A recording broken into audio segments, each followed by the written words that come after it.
Usay gayron kana akong mga bata dalaon man ako sila sa laang mga kuan, trabaho, akong kanang wala sila'y kuan ba, eskwela. Ako silang ikuan dito ma'am, magkuan mi ko ing ani o, pobre ka ita.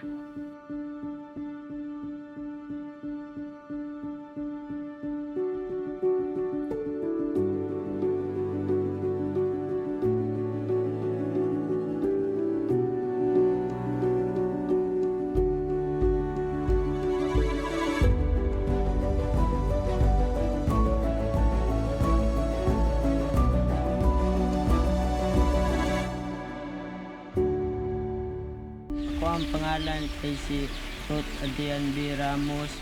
Akong edad kay 14 years old. Akong grade kay grade 10. Nag-uyo ko sa Pangyan, Tamugan, Maril District, Davao City. Ang pangalan si Rodney Ayan B. Ramos. Akong edad 13. Nag-school ako sa Pangya National High School. Ako si Ruth Tawig Ramos, 43 anyos. Nagpuyo sa Purok Pangyan, Barangay Tamugan, Marilog District. Usa ko ka barangay health worker.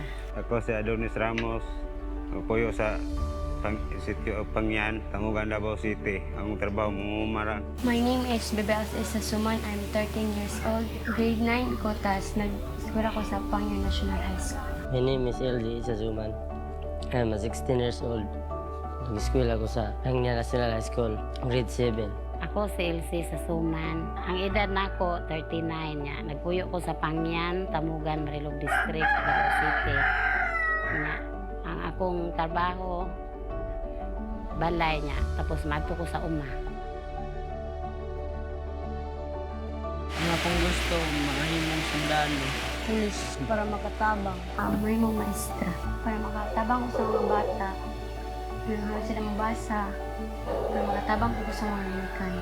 Automotive para ayaw ka ng mga sakyanan. Tabang ko sa akong mga ginikanan. Ang akong pangandoy para sa akong mga anak na makahuman sila sa ilahang pag-eskwela. Nandoy jud ko ma'am kanang graduate sila. Tapos kanang aron pud ang among kalisod napoy kauswa gamay na gud ma'am nya. Gusto jud ko mo graduate yun sila pag-eskwela. Akong mama o papa. Ma'am o papa niya. Ang mga pamilya. Kung pamilya.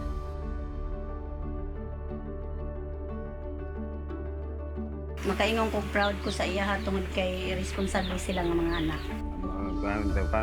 Bihad mo bata, ma'am. Maka-proud ko man pag nang taas sila grado, ana. Nandipay ko nga maningkamot pud sila ba, mag-eskwela. Gusto ko kay ko ma'am no kanang mag-absent sila, halos mura ko kahilakon kay kanang dili na ko gusto ba nga kanang mapares gud sa kuha nga wala ko grado. So na ko ang kanang mapadayon gud ang ilang pag-eskwela. Mutabang inig, way klase. Usahay matug uma. Ang tabang ko ba yung klase? Magtarong eskwela ng mabihotan. Magtarong eskwela tapos bunsay mga buhat sa balay, matabang. Ang lesson nga gusto na ko nga makatunan sa akong mga anak.